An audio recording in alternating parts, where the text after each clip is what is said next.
사람이 만드는 시간과 역사는 스스로 느끼는 최고의 가치입니다. 사람과 사람이 엮여서 만들어내는 시간과 역사는 때로는 역사의 흐름을 바꾸기도 하고 때로는 시대 정신을 만들기도 합니다. 대구 경북에서 진보적 가치의 중요성을 안고 살아가는 사람들이 있습니다.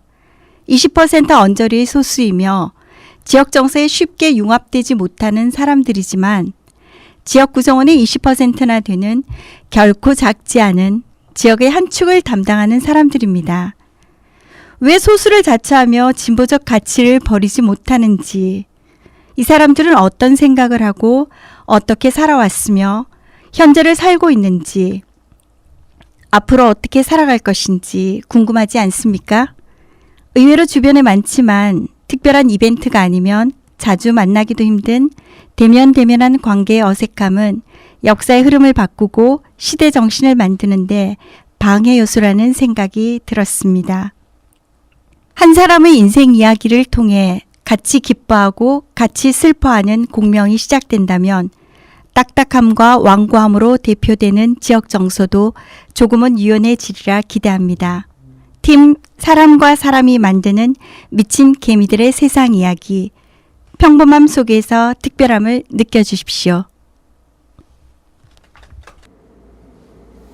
12월 들어 기온이 뚝 떨어졌습니다. 쌀쌀해진 날씨만큼이나 사회적 경제적으로도 혼란스러운 시기를 지나고 있습니다. 사람들의 관심에서 조금씩 멀어져 가고 있는 이태원 참사와 화물연대 노조원과 정부의 대치는 더욱 안타까운 상황으로 치닫고 있습니다. 이런 사람들을 볼 때 본능적으로 욕부터 하는 사람들이 있습니다만 흘러온 과정을 조금만 더 알아보고 이해한다면 과연 어떤 집단이 더 상식적인 주장을 하는지 여러분들께서 판단이 서시리라 믿습니다. 뉴스에서 잊혀져 가고 있는 이태원 참사 유가족과 북핵에 버금간다고 주장하고 있는 화물연대 파업에 대해 한 번 더 생각해보는 12월이 되시길 바라겠습니다. 안녕하십니까. 사람과 사람의 진행을 맡은 장은주 성교수입니다. 저희는 대구 경북에서 진보적 가치를 안고 살아가는 사람들의 삶의 궤적과 인생의 지혜를 들어보는 인터뷰를 진행합니다. 오늘은 세 번째 시간입니다. 인생의 지혜를 나이 든 사람에게서만 찾는 일을 우리는 꼰대라고 합니다. 젊은이들, 특히 대학생들은 현재 어떤 생각을 가지고 어떻게 생활하고 있는지 젊은 대학생 세 분의 이야기를 들어보는 시간을 가지려 합니다. 노무현 재단에서는 매년 장학생을 선발합니다. 오늘 모실 분은 21년 장학생 한 분과 22년 장학생 두 분입니다. 기쁜 마음으로 만나보겠습니다. 반갑습니다. 오시느라 수고 많았습니다. 네. 제가 여기 몇 번 와봤는데 그 어느 때보다 스튜디오가 활기차고 화사해졌어요. 우리 가까운 데 계신 분부터 자기소개 한번 부탁드리겠습니다. 안녕하세요. 저는 경북대학교 윤리교육과 2학년에 재학 중인 배민화라고 합니다. 네, 안녕하세요. 저는 계명대학교 국어교육과 3학년이지만 지금은 휴학 중인 김여진이라고 합니다.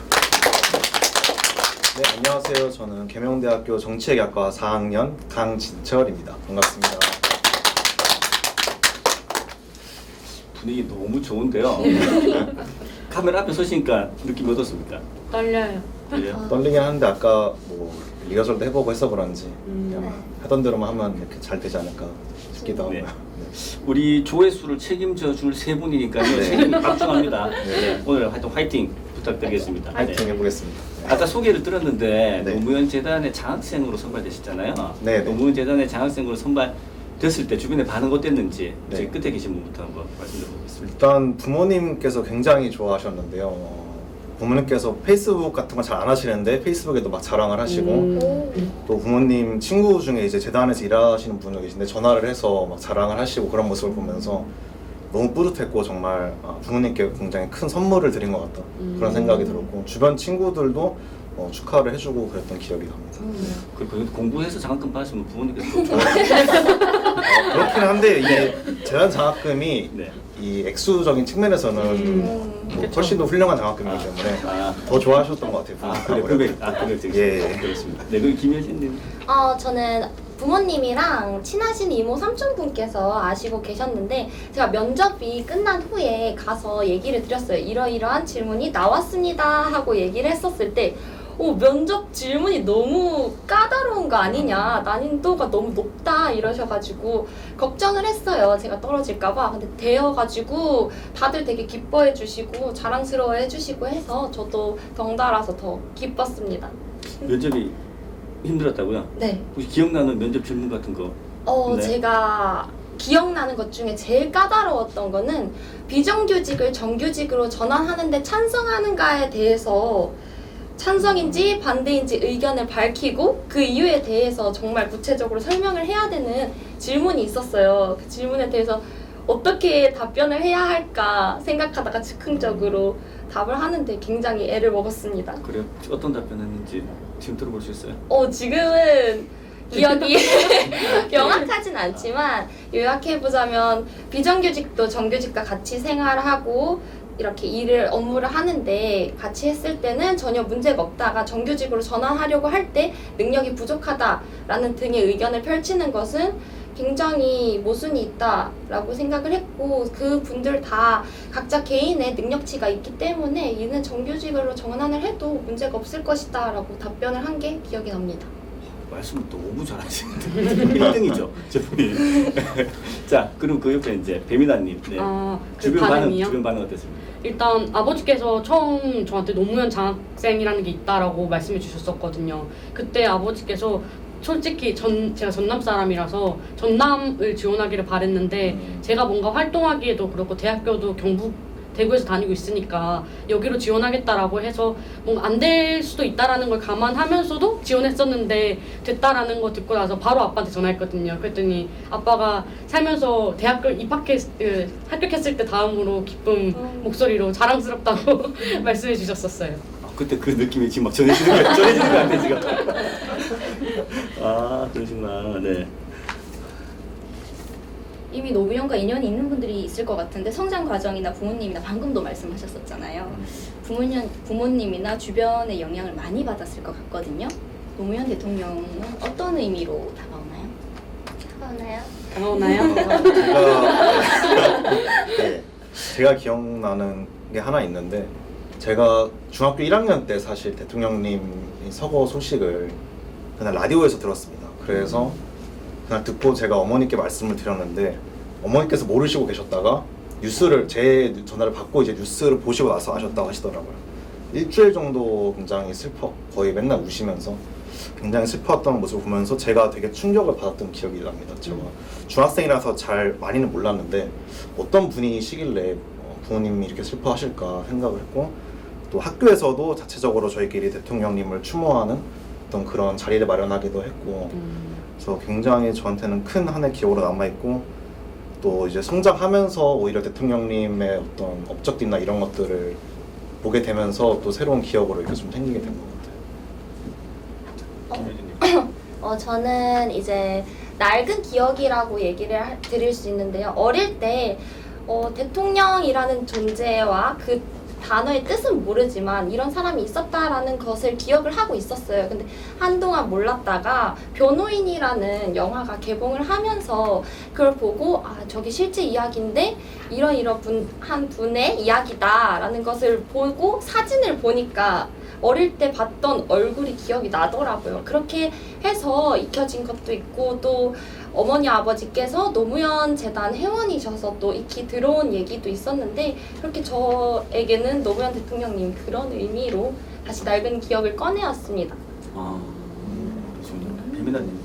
저는 아직 솔직히 노무현 대통령님에 대해서는 스스로는 잘 모르는데 어릴 때 아버지께서 제가 아버지 우는 걸 딱 2번 봤거든요. 근데 한 번이 노아할머니 돌아가셨을 때랑 또 한 번이 노무현 대통령님 돌아가셨을 때예요. 근데 아버지께서 너무 힘들어하시고 그리고 돌아가신 지 몇 년 지난 뒤에도 노무현 대통령님 이야기 들으시면 계속 힘들어하시고 이랬었거든요. 그래서 어떤 분이시길래 아빠가 저렇게 인격적으로나 뭔가 계속 본받을 만한 사람이라고 말할까라고 궁금해했던 기억이 있고 커서 이제 이거 지원할 때 노무현 장학생 지원할 때나 살아가면서 이제 많이 기사 보고 이러면서 알아가면서 이런 사람이었구나 이런 대통령이셨길래 아빠가 이렇게 좋아하고 존경할 만한 사람이라고 말했구나라고 알게 됐습니다. 제가 알기로도 그 노무현 대통령은 이제 대통령 인기 투표를 하면 항상 이제 1위, 2위를 왔다 갔다 하죠. 왔다 갔다. 1위 그 왔다 갔다 하는 경쟁하는 분이 누군지 아시나요 혹시? 박정희 예. 대통령 아닌가요? 맞습니다. 예. 오. 지역마다 다르긴 한데 예. 네. 1위가 박정희 대통령이 됐다가 노무현 대통령이 됐다가 이런 이 정도로 이제 인기가 많은 분이죠. 네. 주변의 친구들도 장학생인 걸 알고 있죠. 네, 알고는 있습니다. 알고는 있는데 사실 이제 대구 지역 같은 경우는 이제 워낙 보수 색채가 강한 지역이다 보니까 장학생이라는 걸 말하는 게 조심스러운 부분도 사실은 있거든요. 대부분 아무래도 보수적인 성향을 가진 친구들이 많고 그래서 이게 완전 공개적으로 막 말하지는 못해도 일부 친한 친구들과 얘기를 하기도 하고 실제로 정치 성향이 저런 다른 친구들에게도 사실 노무현 장학생 활동을 하고 있다 이런 식으로 얘기를 하면은 아 그렇구나 이렇게 인정을 해주고 뭐고 정치색이 다르다고 해서 뭔가 배척하거나 뭐 그렇지는 않고요. 네, 친구들의 반응은 그렇습니다.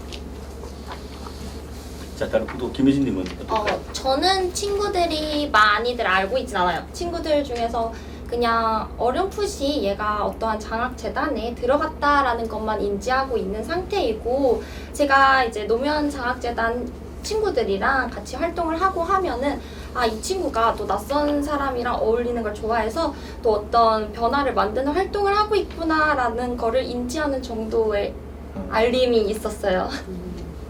저도 고등학교 친구들은 사실 정치적인 이야기를 고등학교 때 뭐 토론 활동이나 막 이런 거 하면서 많이 했기 때문에 이미 잘 알고 있는데 노무현 장학생이라는 걸 대학교 친구들이랑은 사실 대학교 친구들이랑은 정치 가치관을 공유할 시간이 많이 없거든요. 그래서 그냥 됐다라는 거 정도만 알고 있고 거기에 대해서 뭐 편견이나 뭐 부럽다라고 어떤 적극적인 반응을 보여주지는 않았던 것 같아요. 혹시 평소에 주변에 이제 노무현 대통령에 대해서 이제 자랑을 하고 다닌다거나 이런 적 있을까요? 그런 적은 아쉽게도. 앞으로 부탁드리겠습니다. 저희 노무현 재단에서 장학생을 뽑아만 놓고 사실 별다른 활동이 많이 없었어서 네. 원래부터는 모임도 하고 해마다 뽑히는 친구들 연결을 해주려고 하고 있거든요. 네, 얼마 전에 오창석 황희도 강연에 아르바이트 하셨었죠. 네. 재단 장학생이 되면 어떤 점이 좋으신가요? 재단 장학생이 되면요 일단 장학금을 주는데 정말 많이 줍니다. 이게 장학금이 이게 뭐 속물적으로 볼 수도 있지만요 사실 학생에게 있어서 이 장학금 사실 무시할 수 없는 부분이거든요. 중요하죠. 근데 또 더 중요한 것은 이것이 어떤 조건부라든지 뭐 등록금 고지서 범위 내 이런 게 아니고 거의 그냥 생활비로 사용할 수 있게 통장에 바로 꽂힌다는 점 굉장히 큰 장점이고 또 말씀하신 것처럼 장학생 간의 네트워크 그리고 이렇게 재단에서 하는 행사에 저희가 아르바이트도 하면서 또 다른 분들도 만날 수 있고 이런 큰 장점들이 굉장히 많은 장학생이라고 할 수 있습니다. 주변에 널리 알리셔야 되겠네요. 앞으로. 주변에 굉장히 저는 제가 좋아하는 친구들한테 이걸 해보라고 하고 싶은데 이 보수 성향 친구들에게 이거를 해보라고 하기가 좀 애매한 부분이 있고 또 솔직히 이 노무현 장학생이 뭐 장학금 목적으로 하기에는 다 이게 면접이나 서류에서 또 확인이 되기 때문에 진짜 좀 노무현 대통령님의 가치를 동의하는 그런 친구들이 있다면 정말 권유해보고 싶은 그런 장학 활동입니다. 앞으로도 주변에 노무현 많이 알려주시길 예. 바라겠습니다. 그리고 이제 우리가 이제 세상을 살다 보면 사람이 이제 많이 알수록 네. 여러 가지 기회들이 많이 생기거든요. 그런데 여기서 노무현 재단 활동하면서 아마 이 별의별 생각 다 했습니다. 예. 어느 조직에 가건 특수한 사람들이 있긴 마련인데요.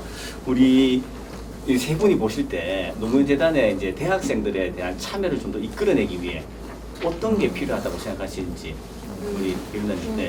우리 그 13기, 12기는 코로나 때문에 못 갔다고 들었는데 네, 맞아요. 13기 학생들이랑은 다 같이 봉화마을로 1박 2일 캠프를 간 적이 있었거든요. 근데 거기 가서 되게 색다른 활동들을 많이 했었어요. 근데 처음에는 사실 봉화마을까지 가서 캠프를 한다는 게 조금 힘들겠다라고 생각을 했는데 1박 2일이 진짜 짧다고 느껴질 정도로 재밌었거든요. 그래서 그게 1년에 한 번밖에 없다는 게 솔직히 조금 아쉬웠거든요. 그래서 다음에는 13기뿐만 아니라 뭐 12기, 11기 다양한 기수들이 모여서 참여 형식으로 할 수 있는 캠프들이 많이 생겼으면 좋겠다라고 생각했습니다. 1박 2일로 몇 분 정도 가셨어요? 한 30명, 13기 다 그 갔는데 대학생들만? 네. 졸업하신 분들이시네. 하고 네. 이제 그 13기 친구들 하고 네. 이제 지도자로 네. 가신 분들 해서 네. 같이 가서 활동을 했었어요. 저도 대표님 저도 할 수 있는 거 맞나요? 네. 분위기를 좀 흐리지 않을까요? 재단에서 네. 13기에 뽑은 모든 장학생을 다 데리고 간 맞아요. 거예요. 네, 맞아요. 그래서 내무적으로 그 이렇게. 아 재단 중앙재단의 네, 행사군요. 장학생. 아, 네. 자 그러면은 그러면 우리 그 재단의 이사장님 혹시 누구신지 알고 계실까요? 지금 이사장님, 네. 예, 정세균 이사장. 네. 나머지 두 분 모르셨던 것 같은 느낌이. 네, 제가 정세균 이사장님께 부탁드리도록 하겠습니다. 다이렉트로 이렇게 네, 다이렉트로 전달이 제가 되나요? 연락드리겠습니다.